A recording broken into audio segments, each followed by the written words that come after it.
dan Kesehatan dengan dosen pemangku Ibu Kristina Magdalena Tangkubolon, SKM SMK. Sebelumnya, perkenalkan saya Alia Gustina Ritoma. Saya Alia Rahma. Saya Mas Heri Surana. Saya Sehat. Selamat menyaksikan. Kalah supaya jadi saya berubah, ya harus ada perubahan, harus berani tampil. Jadi jangan hanya kalau kita hanya menyalahkan diri sendiri, berarti itu nggak baik.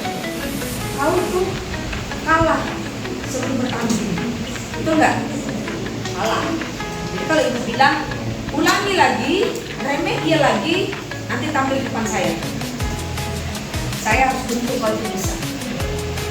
Kenapa yang tingkat 4 itu dulu itu banyak yang kalah itu buat kalahnya bukan kalah jadi nggak sama dengan teman-temannya, bukan masalah waktu untuk supaya kamu itu bisa belajar lebih baik lagi, masalah waktu itu ya, bukan kalah gagal jadi gagal total, kita bukan masalah waktu untuk kamu memperbaiki diri. Itu jadi promosi kesehatan ya, tim promosi kesehatan kita bisa menyampaikan yang benar. Nanti gimana depan ibu pimpinan di Narsanti deh, kita itu seminar depan ibu loh. Makanya ibu latih sekarang. Saya nggak apa capek-capek sekarang. Tingkat 4 itu dulu pun ya, sekarang dia tingkat 4, tingkat 3 sekarang ini, nanti di semester genap itu ibu bentukkan, ibu lihat ada nanti mata kuliah saya keperawatan agregat komunitas.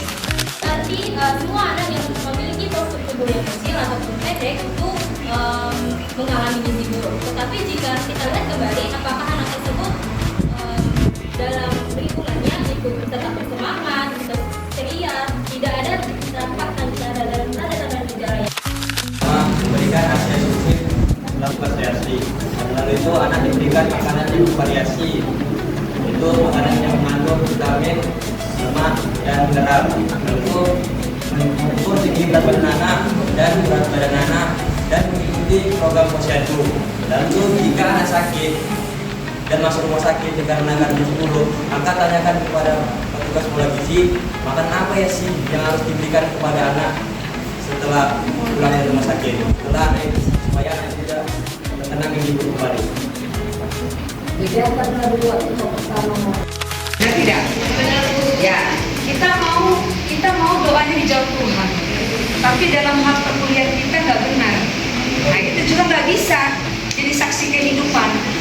Kalau jadi saksi, kita itu bisa jadi panutan bagi orang. Apa yang kita doakan, kita kerjakan. Apa yang kita kerjakan, kita doakan. Kerjakanlah apa yang kamu doakan. Pertama dulu, doakanlah dulu apa yang mau kau kerjakan. Kerjakanlah apa yang kamu doakan. Udah paham? Jadi Mas Elias, kalau kita berdoa setulus itu, setulus juga kamu melakukan hari-hari ini. Jangan lain yang kita doakan dengan yang kita kerjakan. Doanya A, yang kita kerjakan Z. Apa yang kamu minta itu? Jawabnya apa tadinya? Jawabnya apa? Q lah ya kan? Q gitu ya. Benar tidak?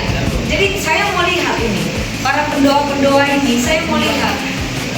Nanti ya, para pendoa. Jangan terus jadi besok gak mau berdoa lagi aku bukan. Jangan. Para pendoa-pendoa kita ini, ibu mau lihat semangatnya dalam kuliah gimana, ya tutur katanya gimana, etikanya gimana. Ada beberapa orang yang saya panggil itu, kamu deh jangan seperti itu.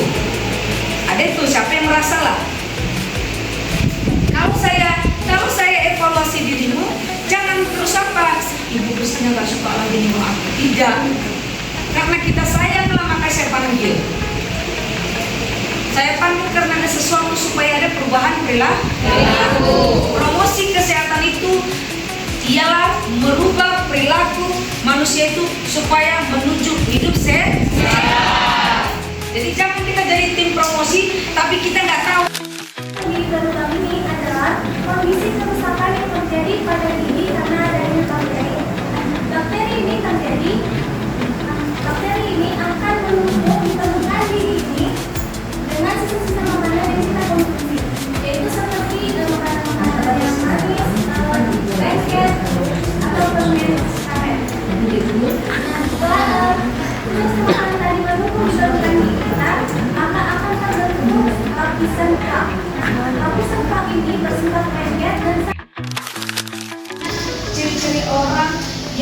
mau mengikuti perubahan.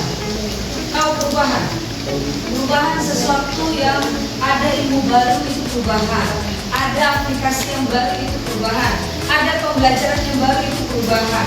Ada sesuatu yang harus kau lakukan di luar dari yang tidak kau inginkan, tapi harus kau kerjakan itu dengan selesai. Itu disebut juga dengan perubahan. Ya, ngerti? Jadi sebenarnya tubuhmu itu sebenarnya gak suka dengan perubahan. Aku aja sebagai manusia.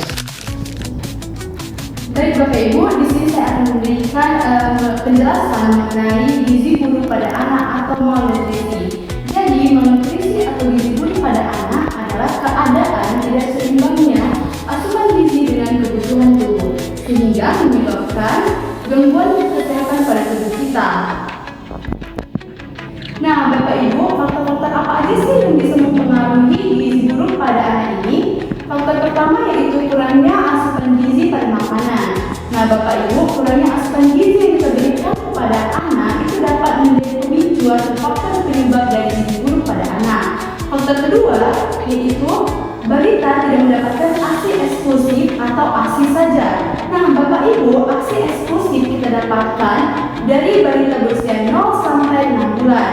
Jadi, jika balita tidak mendapatkan ASI eksklusif dari usia 0 sampai 6 bulan, maka juga akan menjadi faktor penyebab dari gizi buruk pada anak. Selanjutnya, balita tidak mendapatkan MPASI atau makanan pendamping ASI, Bapak Ibu. Nah, Bapak Ibu, balita mendapatkan MPASI atau makanan pendamping ASI dari usia setelah 6 bulan. Jadi, jika pada saat usia setelah 6 bulan balita tidak mendapatkan MPASI, maka itu juga akan menjadi faktor pemicu dari gizi buruk pada anak. Nah, Bapak Ibu, selanjutnya ada faktor lingkungan yang kotor atau makanan yang tidak bersih kita berikan kepada anak. Nah, kira-kira mengapa ya Ibu-Ibu faktor lingkungan yang kotor dan juga makanan yang tidak bersih menjadi faktor pemicu dari gizi buruk pada anak? Karena dari makanan yang kotor kita berikan kepada anak akan menjadi faktor dari penyebab penyakit infeksi. Nah, seperti diare, TBC, batuk, pilek. Nah, pada saat anak-anak sudah terjangkit penyakit tersebut, maka nafsu makan anak akan berkurang. Di saat nafsu makan anak berkurang, maka asupan gizi dari tubuh yang masuk kepada anak juga akan berkurang. Itulah sebabnya apa yang akan menyebabkan gizi buruk pada anak. Nah, Bapak Ibu, itulah faktor-faktor yang menyebabkan gizi buruk pada anak. Baiklah, di sini saya akan menjelaskan mengenai tanda dan gejala pada anak dengan gizi buruk atau malnutrisi. Nah, tanda dan gejala yang pertama adalah postur tubuh anak itu terlihat kurus. Nah, tetapi pada tanda dan gejala yang pertama ini, Bapak Ibu, perlu kita ketahui dan juga kita perhatikan bahwasannya bukan berarti semua anak yang memiliki postur tubuh kecil ataupun pendek itu mengalami gizi buruk. Kita lihat kembali pada bagaimana keadaan anak tersebut di lingkungannya. Apakah jika anak tersebut masih bersemangat ataupun masih ceria, nah berarti anak tersebut belum bisa kita katakan bahwa dia mengalami gizi buruk. Nah, kemudian apa yang perlu kita lakukan, Bapak Ibu? Nah, kemudian kita lihat tanda dan gejala yang nomor 2. Nah, tanda dan gejala yang kedua adalah berat badan anak itu baik kurang ataupun tidak bertambah.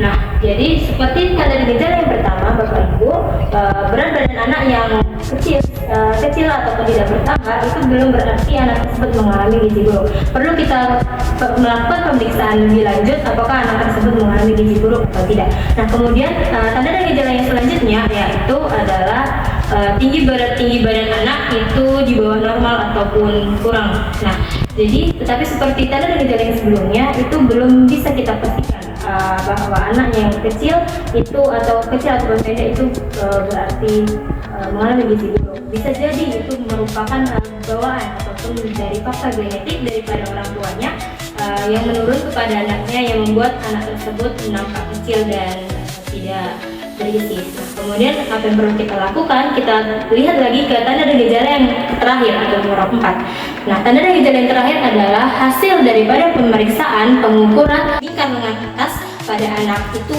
berada di bawah normal.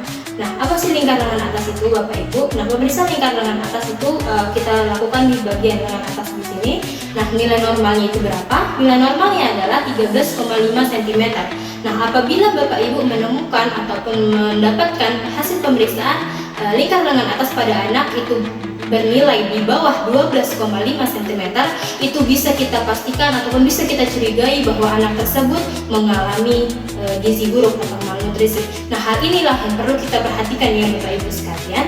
Nah, bagaimana kita bisa memastikan ataupun mengecek pengukuran lingkar lengan atas? Nah, Bapak Ibu sekalian bisa membawa anak ke puskesmas ataupun klinik terdekat dari rumah untuk kemudian meminta bantuan kepada tenaga kesehatan di sana untuk melakukan pemeriksaan lingkar lengan atas pada anak. Ataupun bisa dilakukan secara mandiri oleh Bapak Ibu sekalian di rumah itu menggunakan pita pengukur pakaian. Nah, kemudian saya akan menjelaskan apa saja sih bentuk-bentuk dari malnutrisi ataupun gizi buruk pada anak. Nah, yang pertama adalah kwashiorkor. Nah, apa sih kwashiorkor ini? Kwashiorkor ini adalah kondisi di mana anak itu mengalami kekurangan ataupun defisiensi protein. Nah, protein di dalam hal ini adalah albumin. Nah, albumin itu apa sih Bapak Ibu? Albumin adalah salah satu jenis protein yang terdapat di dalam pembuluh darah kita ataupun di dalam peredaran darah kita. Nah, kenapa berhubungan ataupun albumin ini sangat penting pada tubuh kita? Nah, perlu kita ketahui Bapak Ibu, fungsi daripada albumin ini di dalam darah kita adalah sebagai pengikat ataupun penyangga dari cairan yang berada di dalam pembuluh darah kita. Nah, seperti yang kita ketahui Bapak Ibu, di dalam saluran peredaran darah kita ini memiliki banyak sekali cairan dan zat-zat yang terkandung di dalamnya.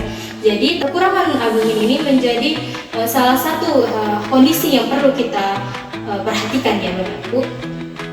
Jika terjadi kekurangan albumin, berarti penyangga ataupun pengikat yang berada di dalam cairan itu tidak ada. Jadi menghasilkan itu kebocoran di bagian pembuluh darah kita. Nah, terjadilah penumpukan di situ. Nah, kemudian kita lihat gejalanya apa? Nah, gejala yang pertama Bapak Ibu adalah terjadinya pembekakan atau odem pada bagian-bagian tubuh anak. Nah, kebanyakan pada pasien-pasien kwashiorkor ini terjadi pembengkakan di bagian perut dan juga bagian muka atau bisa kita sebut sebagai moon face. Nah, inilah tanda dan gejala pertama yang pasti bisa kita ketahui bahwa anak tersebut mengalami kwashiorkor. Nah, kemudian apa?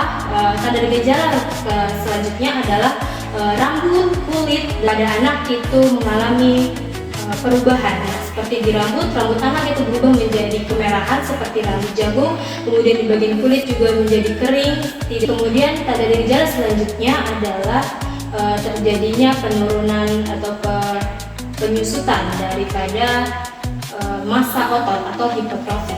Nah, kemudian kita bentuk gizi buruk pada anak yang kedua yaitu adalah marasmus. Nah, marasmus ini apa Bapak Ibu? Marasmus adalah kondisi di mana anak itu mengalami kekurangan ataupun defisiensi seluruh kalori ataupun nutrisi pada tubuhnya. Nah, bedanya apa dengan kwashiorkor tadi? Nah, kwashiorkor itu mengalami kekurangan hanya di protein. Nah, tetapi pada marasmus itu anak mengalami kekurangan ataupun defisiensi semua nutrisi yang seharusnya didapatkan itu dia tidak dapatkan. Nah, jadi contohnya itu seperti kekurangan karbohidrat, vitamin, mineral, dan juga lemak. Jadi anak tersebut dapat kita lihat dan gejalanya itu yang pasti adalah kurus sekali seperti hanya tulang berbalut kulit. Nah, jadi sangat perlu kita perhatikan ya Bapak Ibu. Penyakit ini sangat perlu kita perhatikan di sekitar kita. Nah, kemudian tanda gejala selanjutnya apa? Nah, kebanyakan pada anak yang mengalami marasmus ini wajahnya itu seperti orang tua ataupun seperti seperti monyet. Nah, kenapa kita bilang seperti ini Bapak Ibu? Karena kekurangan kalori atau nutrisi yang seharusnya didapatkan itu tidak dia dapatkan, menjadikanlah wajahnya itu jadi cepat menjadi menua ataupun terjadi penuaan secara cepat pada anak tersebut. Bentuk dan daripada gizi buruk pada anak itu bukan hanya kekurangan ya Bapak Ibu. Yang kedua kemudian ada kelebihan, yaitu adalah obesitas. Obesitas ini adalah kondisi di mana anak tersebut mengalami kelebihan nutrisi, yaitu daripada lemak ataupun karbohidrat. Jadi Bapak Ibu, bukan berarti semua makanan yang kita berikan kepada anak itu baik ya. Jadi perlu kita perhatikan anak kita makan apa, apakah makanannya sehat atau tidak, apakah berlemak atau Jadi semua yang berlebihan itu tidak baik ya Bapak Ibu. Jadi perlu kita perhatikan anak kita itu makan apa. Kemudian dari mana kita bisa ketahui bahwa anak ini obesitas atau tidak? Bisa kita lihat daripada perhitungan ataupun hasil daripada penghitungan IMT ataupun indeks massa tubuh pada anak tersebut. Nah, kemudian IMT ini adalah pengukuran ataupun daripada perbandingan antara tinggi badan dan berat badan anak.